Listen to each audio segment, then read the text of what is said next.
전능하사 천지를 만드신 하나님 아버지를 내가 믿사오며 그 외아들 우리 주 예수 그리스도를 믿사오니 이는 성령으로 잉태하사 동정녀 마리아에게 나시고 본디오 빌라도에게 고난을 받으사 십자가에 못 박혀 죽으시고 장사한 지 사흘 만에 죽은 자 가운데서 다시 살아나시며 하늘에 오르사 전능하신 하나님 편에 앉아 계시다가 조류로서 산자와 죽은 자를 심판하러 오시리라. 성령을 믿사오며 거룩한 공회와 성도와 서로 교통하는 것과 죄를 사해 주시는 것과 몸이 다시 사는 것과 영원히 사는 것을 믿사옵나이다. 아멘. 찬송가 322장 찬송하시겠습니다.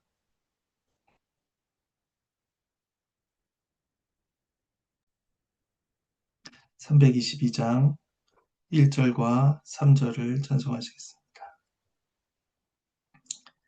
함께 찬송합니다.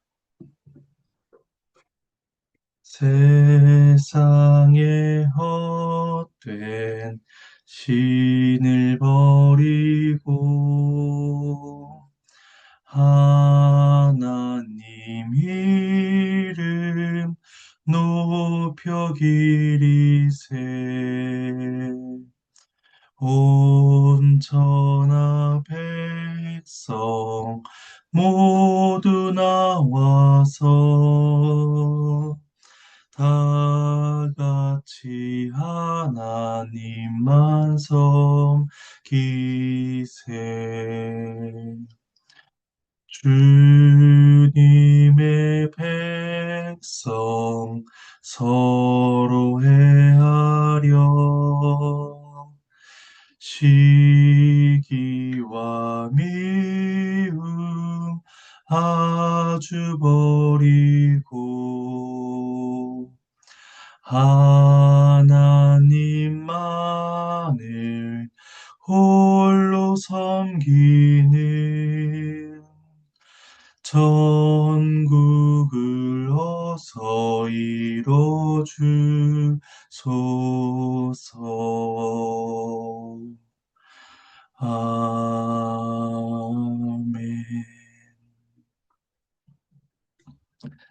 잠시 기도하시겠습니다.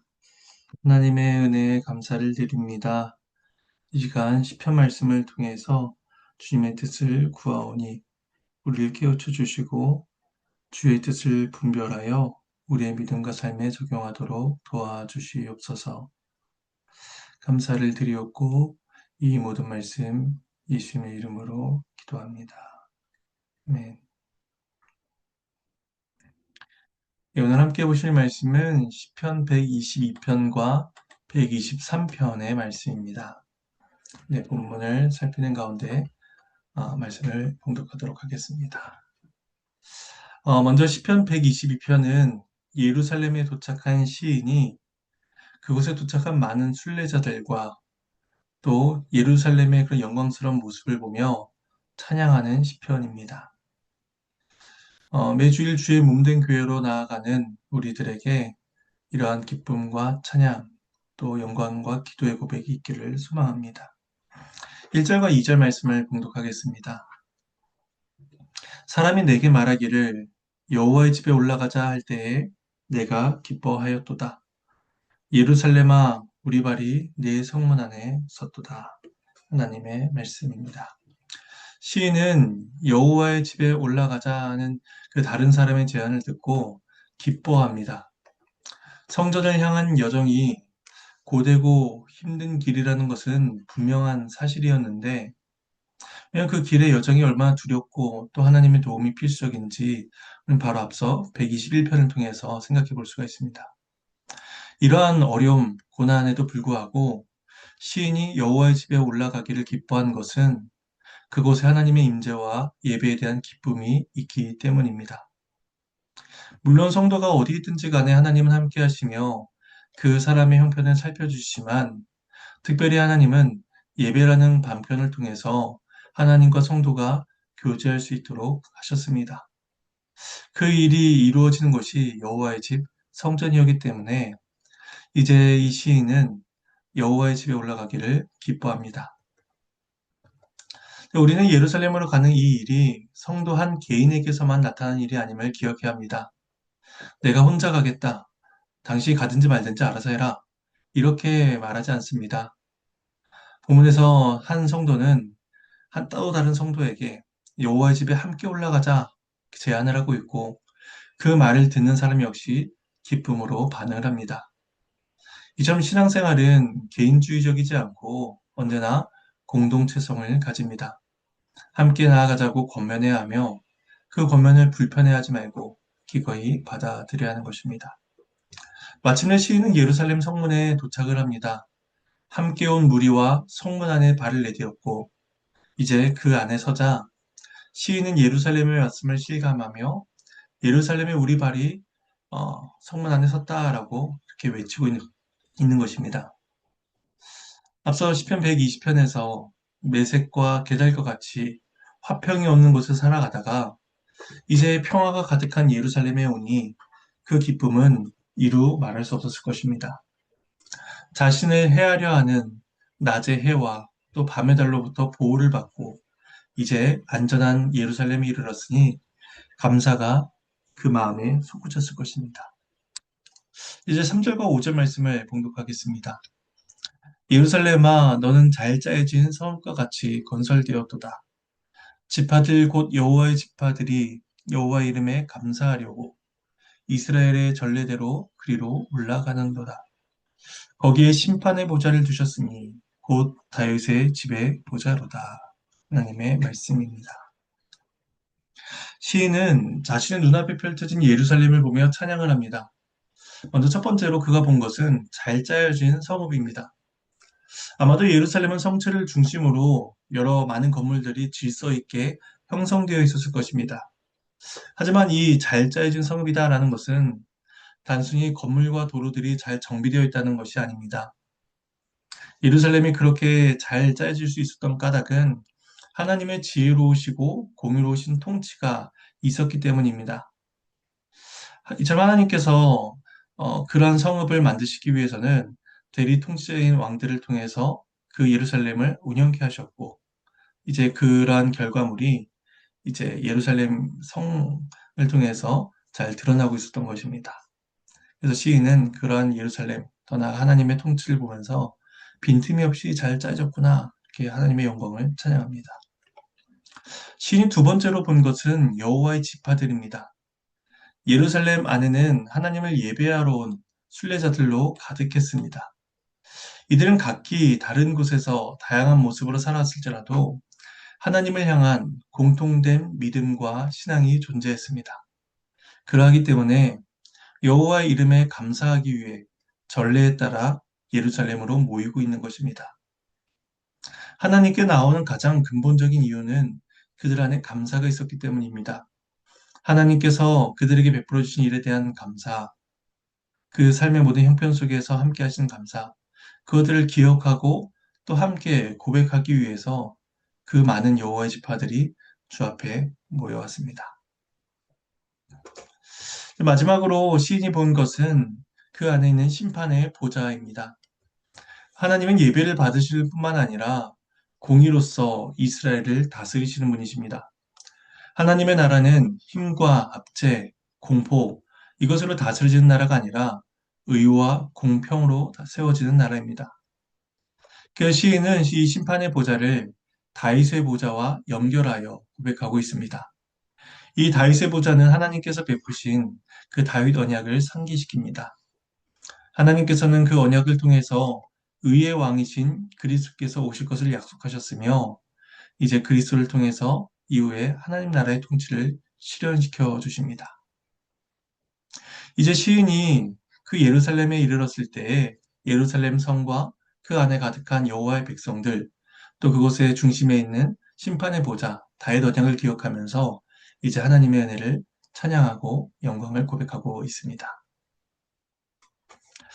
이제 이 모든 것들을 눈으로 본 시인은 이어서 예루살렘과 그 안에 속한 자들을 위해서 기도를 이어갑니다. 그리고 이 기도는 예루살렘 성 안에 있는 사람, 그리고 하나님의 집, 이러한 순서에 따라서 이루어지는데 그것이 6절에서 9절 말씀입니다. 말씀을 봉독하겠습니다. 예루살렘을 위하여 평안을 구하라. 예루살렘을 사랑한 자는 형통하리로다. 네 성 안에는 평안이 있고 네 궁중에는 형통함이 있을지어다. 내가 내 형제와 친구를 위하여 이제 말하리니 네 가운데에 평안이 있을지어다. 여호와 우리 하나님의 집을 위하여 내가 너를 위하여 복을 구하리로다. 하나님의 말씀입니다. 6절에서는 먼저 예루살렘을 위해 평안을 구하라 이렇게 권면을 시작합니다. 예루살렘은 평안의 도시였습니다. 각자가 삶의 터전에서 살아가다가 예루살렘으로 나올 때에 모든 성도들은 하나님의 임재를 경험하고 또 그곳에서 베푸신 하나님의 평안을 경험할 수 있었습니다. 따라서 그들은 예루살렘으로 나오기를 기뻐해야 했고 또 그 성을 사랑해야 했습니다. 그리고 그곳에서 이루어질 평안을 위해서 늘 기도해야 했습니다. 그래서 이제 시인은 먼저 그곳을 나오는 자들에게 예루살렘과 또 그 안에 있을 자의 평안을 위해서 기도하라. 그것을 사랑하는 자는 형통할 것이다. 라고 권면을 시작합니다. 그래서 시인은 이러한 권면 후에 실제로 그 성과 사람들, 성전을 위한 기도를 이제 이어갑니다. 이제 7절에 성은 이제 원문상 성벽을 가리키고 있습니다. 예루살렘 성벽은 외부로부터 오는 그 위협을 이제 지키고 백성들로부터 백성들을 보호하는 수단이 되었습니다. 성벽으로 인해 백성들은 삶의 평안과 안락함을 누릴 수가 있었던 것이죠. 또한 궁중은 왕이 거하는 곳입니다. 왕이 하나님의 뜻에 따라 예루살렘을 통치해야만 백성들은 형통함을 누릴 수 있었습니다. 결국 시인은 예루살렘의 전반적인 통치 가운데 하나님이 베푸시는 평화와 안전이 나타날 수 있도록 지금 예루살렘 성을 위해서 기도를 하고 있는 것입니다. 이어서 시인이 기도한 것은 형제와 친구들, 즉 신앙 공동체를 위한 기도입니다. 그들이 서로 다른 지파의 무리라 할지라도 모두 다 하나님이 선택하신 한 나라, 한 백성이었습니다.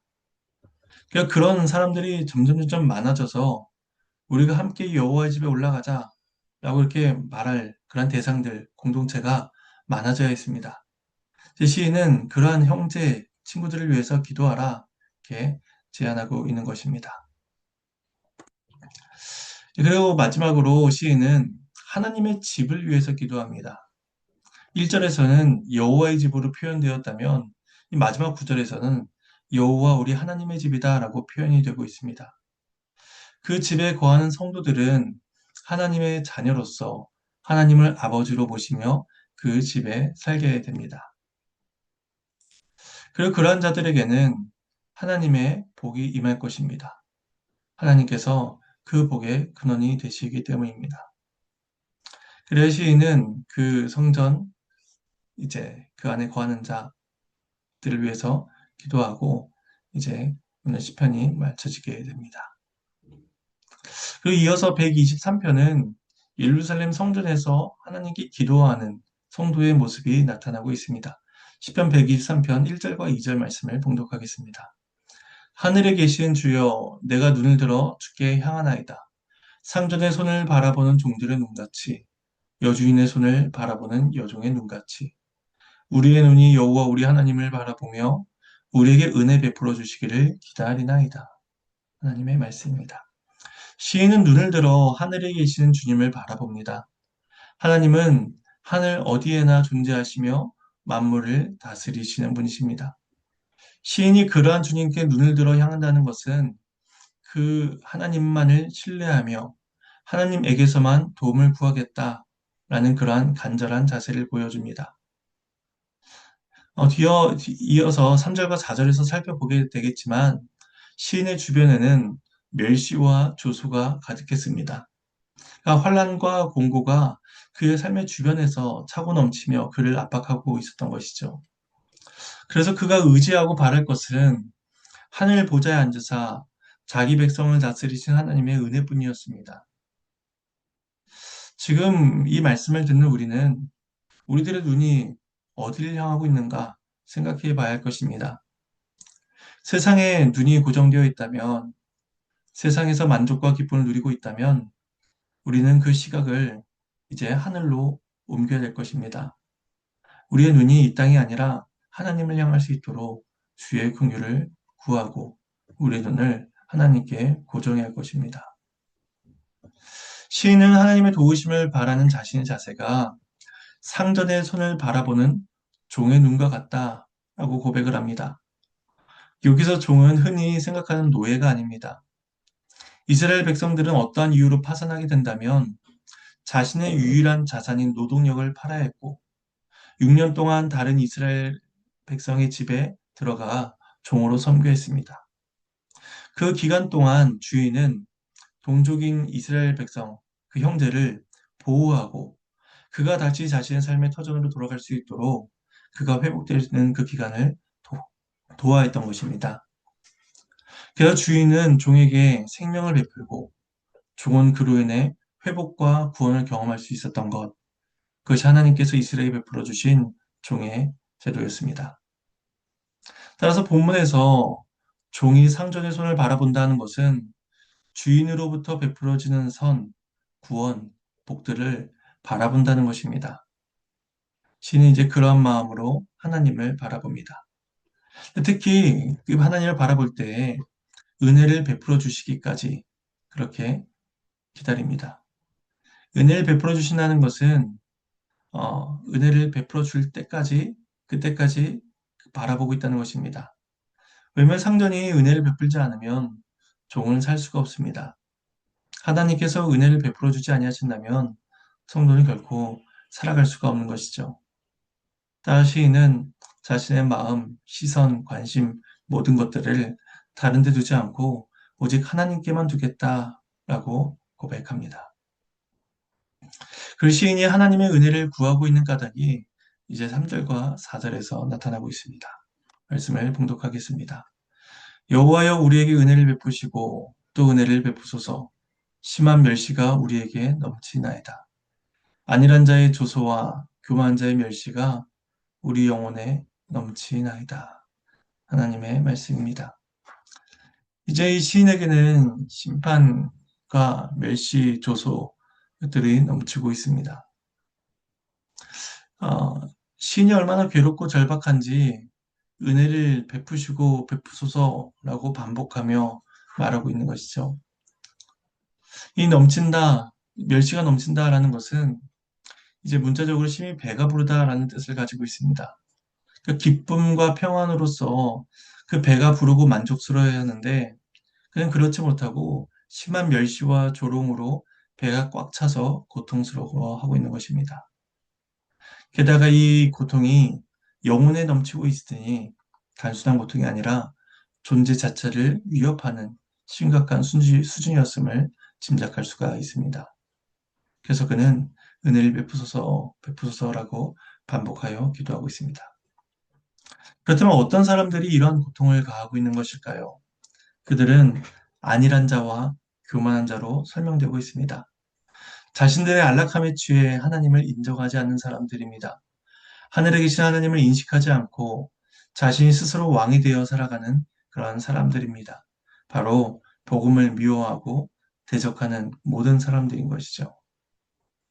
시인은 그러한 세상의 멸시와 조소 앞에서 똑같은 태도로 맞서 싸우기보다 하나님께 눈을 돌려 그분의 자비와 도우심만을 구합니다. 영적인 승리는 자신의 능력과 탁월함에서 비롯되는 것이 아니라 하나님의 절대적인 신뢰로부터 주어지는 것이기 때문입니다. 본문은 이 기도의 응답이 어떻게 이루어졌는가 그것을 말씀하고 있지는 않습니다. 하지만 분명한 것은 이 시인은 하나님께서 은혜를 베풀어 주실 때까지 하나님께 기도했을 것입니다. 그때까지 하늘에 계신 하나님만을 바라보아야 했을 것입니다. 이러한 시인의 자세가 우리의 신앙이 되어야 할 것입니다. 세상의 멸시와 조소 속에서 우리가 바랄 것은 하나님의 은혜뿐입니다. 그리고 주님의 몸된 교회로 나올 때에 우리가 바랄 것은 하나님의 영광이며 주님께 향하는 기도뿐입니다. 우리는 이 사실을 알기 때문에 그리스도의 몸된 교회로 부지런히 나아와야만 합니다. 그리고 그 속에서 하나님의 긍휼을 구하며 교회 공동체 지체들과 함께 주 앞에 경배해야 할 것입니다. 이 은혜가 저와 여러분의 삶 가운데 있기를 소망합니다. 이제 주님께서 가르치신 기도로 마치겠습니다.